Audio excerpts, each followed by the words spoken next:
Welcome to another episode of Lunch with the Shark. Join us as we dive deep into discussions about business, accounting, and finance to help you build a business that thrives. Now sit back and have a bite with your host, the Shark CFO, Vidal Espinosa.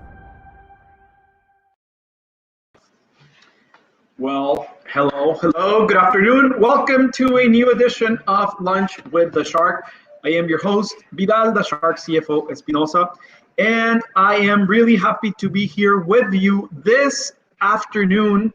This is the beginning of the month, beginning of the work week for some of us, beginning of a shitload of things. Actually, today we start spring for the meteorological purposes.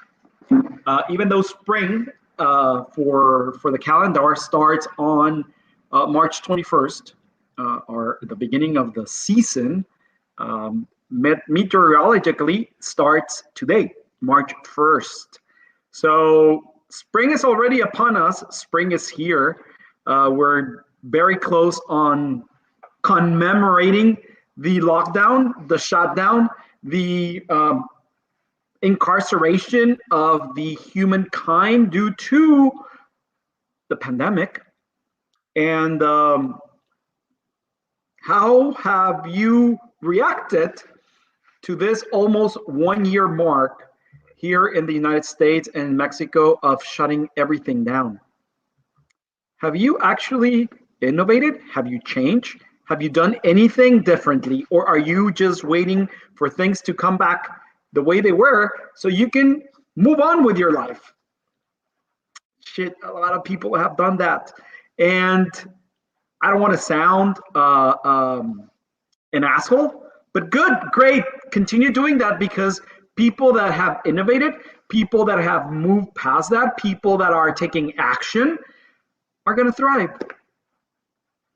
We are going to thrive. We are taking over, and we'll just see you in the corner, hiding, protecting yourselves, and you're actually leaving a shitload of good opportunities out in the open because of your lack of reaction. And it's great. It's great for a lot of us, not the majority of us, but for a lot of us. It is great. It is great. How was your weekend? I had a very, very interesting weekend. It was relaxed. Nevertheless, it was a little bit of chaotic, hectic. My brother actually requested me to help him to attend a business meeting with him and a possible partner for a business that he is trying to open. And it was not eye-opening because I know him and I know how he is. And I did not actually know the person that we met with. I met that individual that Friday afternoon, Friday night, and I kind of knew what I was going there for. I feel bad for my brother to a degree because I think I brought down that business for him, or that partnership, or that alliance. But in a way, I feel really good because it was not an eye-opener for me. It was an eye-opener for him. And I can tell you that the majority of us, business owners, entrepreneurs, we use the term entrepreneur so freely that we have no freaking idea as to what it means to be an entrepreneur. This person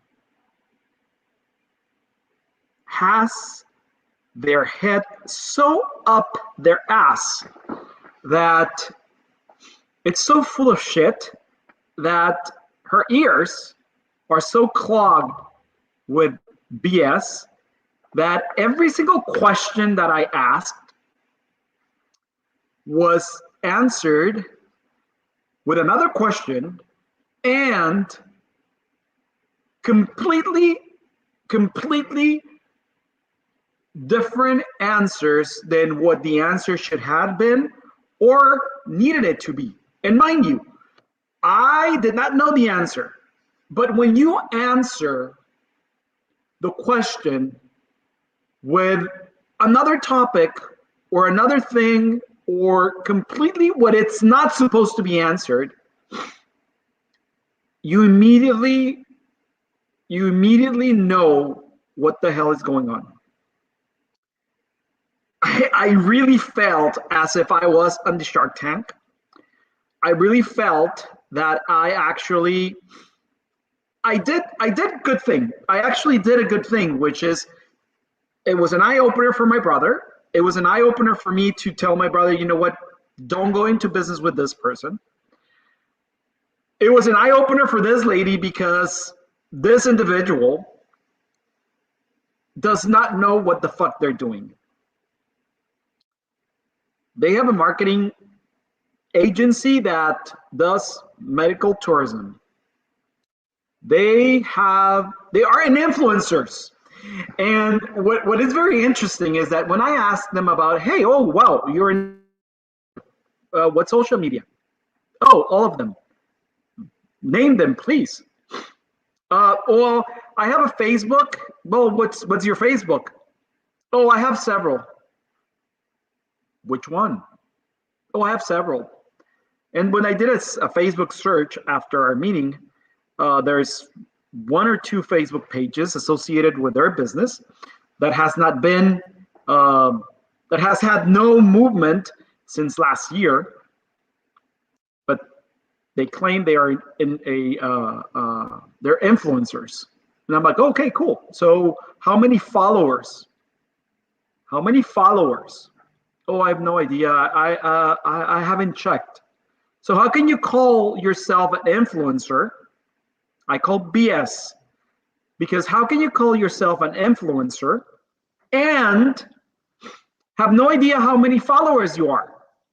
If that's the whole point of being an influencer, if you're trying to sell me or offer me your product, your services as an influencer, you need to tell me how many individuals are following you so I know an average what's the percentage of real influencers and fake followers. But if you have no idea what's the number of followers you have, how are you telling me you're an influencer? Which social medias you are an influencer on? Oh no, I just have a Facebook. I don't have an Instagram. I just opened it because I needed it there. Okay.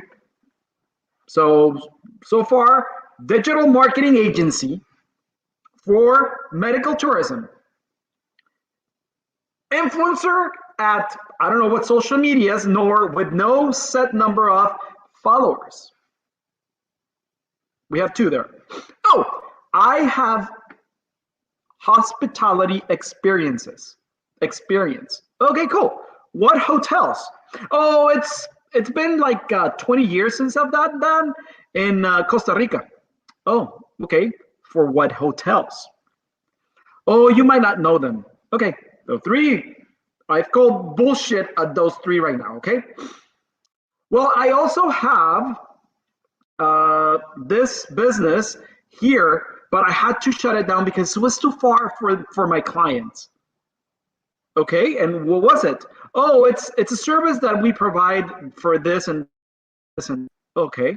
So I call bullshit. My brother says, no, she does have this, and currently they have it over here close by, and so okay. And so what's the story? Well, a friend of mine that it's in the sales field for medical devices asked me to join as in partnership, and I said yes. I'm like, holy crap! So how do you bet, or what's your due diligence to get a business partner? Because business partnership is like, it's worse than marriage. Well, this individual just told me that it was in her and that she wanted it to partner up with me and da da da da. And you said yes. Yeah, I just said yes. And what happened? Well, nothing happened. She wanted it to do this, and okay. So, do you have a procedure? Do you have this? Do you have that? No, no, no, no, no. Okay, so my brother would be going into business with you. You have the know-how in your head. What if you get into an accident or worse, die? Knock on wood, right? Knock on wood. Well, so we technically be investing on you. You are the business. You don't have a business. You are the business. Yes, but I love to work. No, you don't love to work. You want to be busy. So what's the vision? What's your vision? Oh, I want to have houses that do this and do that with wellness services provided. Okay, so what's wellness? What's your differentiator? Oh, that we provide wellness services to them. That's not a differentiator. What's your differentiator? Oh, well, that they say that we're the best. They claim, it's in written. No, they say that they're the best. Okay, so there's a lot of things here to learn. Okay, so bear with me. There's a lot of things to learn. So bear with me. And, well, we want to be the best. Do you want to be the best, or are you the best? Well, then I technically don't know what's our differentiator. Teach me. Well, if you let yourself be taught, if you let yourself be guided, I'll be more than happy to coach you guys into creating a business. Well, but I have a business. I have a business. No, you don't. You don't have a business. You have a job, which is a difference. So don't call yourself an entrepreneur when you're just creating things to do, to be occupied in what you call a business. We need to create process, systems. We need to create this and this and that. So how do you feed your clients? Oh, well, I have a chef that does this and this and this, and every week she prepares me the menu for the week, and then I try it, and then I ask her to change presentation, blah, blah, blah. So how many years have you been with this chef? Oh, she just got onboarded with me. But you claim you've been in business for 7 years, and you claim you're successful. That's just a claim. Prove to me. Because you want to go in business with us, because my brother's not alone, and it's just chit chat. In Spanish, we have a saying that it's de lengua me como un taco. Like, you're just chit chatting. What have you innovated? What have you created that's different? Please. Obviously, since my conversation with her and my brother hasn't heard back from her because I call bullshit on pretty much everything. And people, we need to understand that when we create something, oh, so I forgot. I asked her vision, and in part of her vision, she said, and I want a vision. Part of her vision included the word vision to the future growth. And I'm like, what's your future growth? Well, I just want to grow. Because at this point, she was really upset because I was calling BS and my brother had not seen it. So how do you want to grow? What's your growth? I just want to have houses in every single city in Mexico. I want to have 100 houses. And I'm like, you want to have 100 houses in Tijuana? Do you think the market grants for 100 houses in Tijuana? And my brother goes, well, no, maybe in Mexico. Okay, so you want to have 100 houses in Mexico? In which cities? And she gave me 5 cities. And I said, that's 20 houses still in each city to get 100 houses. Do you think the market grants for 20 houses at each city? It was very lecturing to myself and very lecturing to her and to everybody in the meeting. My nephew was part of that meeting. They're hurrying me up because of innovation, but I'll get to it. This is part of the innovation process because in order for you to innovate, you must really know yourself. You must really know yourself in order for you to innovate. Okay? So when you are planning, when you are creating, when you're creating, you must know yourself really, really well. After we had interacted back and forth, I asked her, do you really want to be an entrepreneur or do you really want to be occupied? You're telling me you want 100 houses. You're going to be living on an airplane because it's 20 houses at different cities. You're going to be living on an airplane every single freaking day of the year. I don't care. I want to do that. What about your family? Do you have a life? She said nothing. She said nothing. Innovation, it's part of that process. If you don't have systems in place, procedures in place, you don't have a business. It's not duplicable. It's not a model that you could duplicate easily. Because unless I clone you, I can have another business that you're doing. Innovation is the cornerstone of sustained economical and prosperity. Are you innovating in your business? And maybe we're going to have to postpone today's episode because we have only like 20 minutes left. And let's start with a definition. Let's start with knowing yourself. It could remain innovation, yet you lack knowing yourself. We have a video for you, and this video was sent to me by Tanya, Miguel Angelito's mom. Hi. And let me play it for you. Jeff, please play the video, and then I'll explain to you what it is.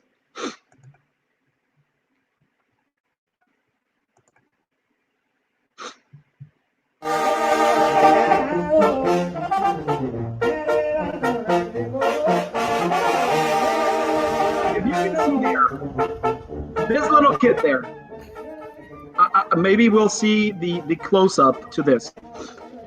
He is a kid, I think he's 12, 13 years old or younger. I don't know his age. He's autistic. And his family have no resources. And he wants to play the tuba. I have no freaking idea that tubas were so expensive, $1,500. But his dad created for him a makeshift tuba for him to rehearse with this band every day until they can afford a tuba for him. His dad innovated. His dad took action. His dad did not sat in the corner seeing his kid just look at the band and pretending he was playing a tuba. He actually created something for him so he can, in the meantime, practice. He has a tuba coming for him. Trust me, he will get a tuba and he will be playing with this group the next couple of weeks or less. But just the fact that you take action to innovate, to create, to think outside the box, to get out of your comfort zone, to actually take massive action in what you're doing and differentiate yourself from the rest. Don't be a follower. Be a doer. Okay? Be a doer says a lot about the individual. Are you innovating? Are you creating in your space, in your field? What's your differentiator? Oh my God, I want to provide green products on my cleaning company. Fuck that. That's what you want. You're not innovating unless you created the product that you're going to utilize in your company. Then stop saying that you have innovated and you have a differentiator in the industry, because let's what? 99% of the industry in the cleaning area are utilizing green products, or at least they claim they are. That's not a differentiator. Oh, we provide great service. Well, if I pay you, I expect for you to provide me great service, don't you? Oh, we provide quality food. Fuck that. I'm paying you for my food, so I expect you to provide me with quality. Oh, we provide speedy service. It's in your name, so I expect speedy service. Do you see what I'm saying? Innovation, it's not just something that you claim, right? So there's different, why is innovation important? The different type of innovations that you are likely to run across includes the product, the process, supply chain, and marketing. So we're gonna go over really well. No, I don't think we're gonna go over this. We're just gonna continue talking about, like, what do you think innovation is? Do you have processes that are innovative? I remember that back in the days, it's been like, what, 20 years, that Starwood or the Westing hotels, they actually had a couple of different hotels, or different type of hotels, and they actually innovated in the minimalistic market. And they innovated by creating a brand called the W Hotel, just W. And they set the precedent for other hotels to create those types of hotels, minimalistic, that appeal to the younger generations, that were very hype, preppy, secluded, that they had experiences. They innovated in the market. They created experiences that included the sense of smell, taste, vision. So that's innovating. If you want something traditional, you were to go to the St. Regis, maybe a Four Seasons. If you want something more modern, high, where younger generations were, you were to go to the W. They had amazing restaurants. I remember that the W Hotel used to have, I don't know, still if they have, it's been a while since I've stayed at a W Hotel, because now with family, you want to stay with something different. Asia de Cuba, which was a restaurant that it was a mix, or what they used to call a, what is it? I forgot the name of the word that I'm trying to look for. A fusion between Asian and other cultures, and it was like an experience, right? And then they came other hotels that follow, the Mondrian and things like that they follow, right? But they innovated. They created something different that the market was asking for, because guess what? They know their market. They know their avatar. They knew who they were going to, and they knew that their sales, their revenue was declining. Their sales were declining, so they had to go back to the drawing board and create, which is a synonym of innovate, something different, but based on not what the board of directors or the creators wanted it. They created something based on what the market was asking for, indirectly. The market was asking for something that they had to interpret. They had to understand. They had to create. Are you doing that in your freaking business? This individual on Friday's meeting is like, oh, I have hotel experiences.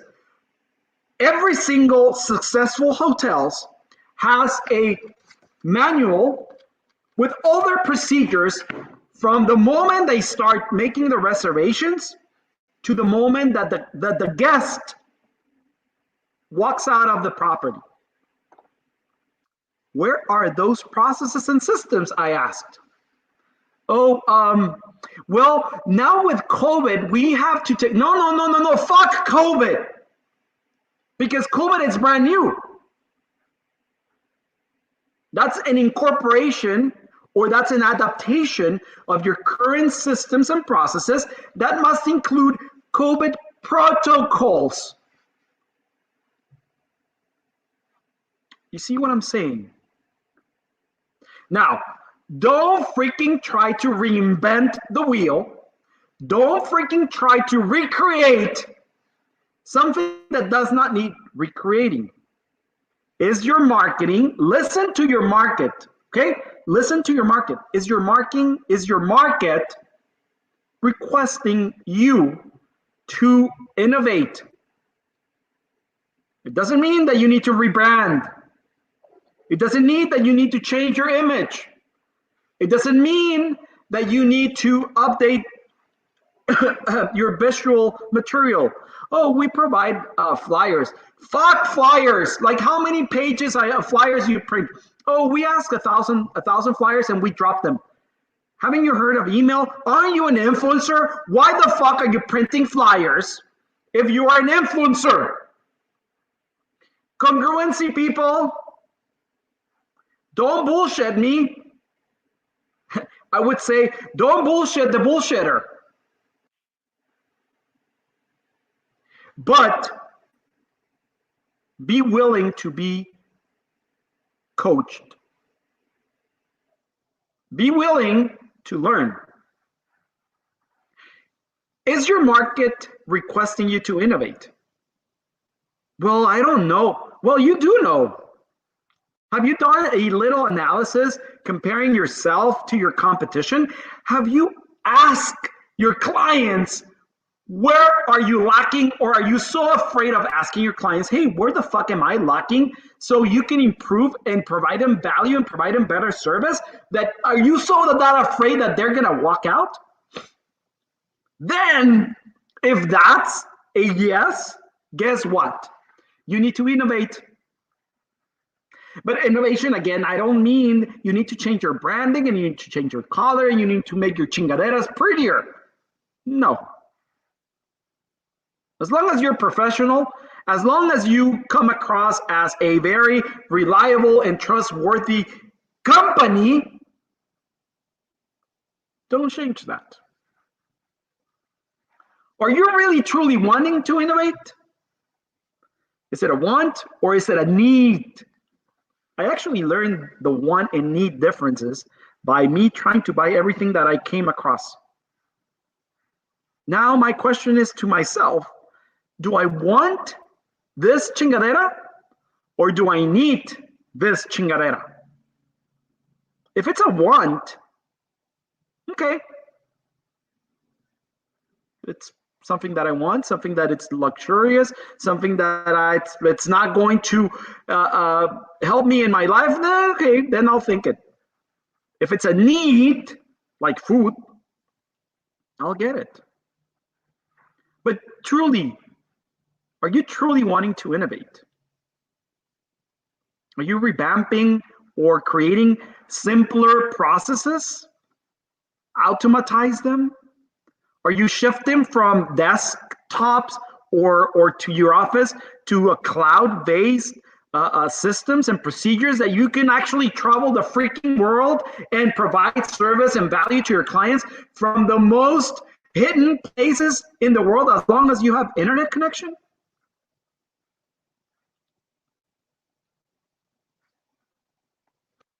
Innovate.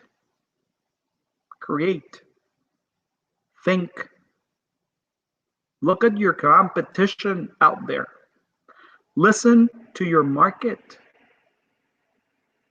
Listen. Listen. It's been great seeing you today. And we're going to end up today's show with a quote from Charles Swindoll. He's an evangelical radio Christian pastor. And he said, "Life is 10% what happens to me and 90% of how I react to it."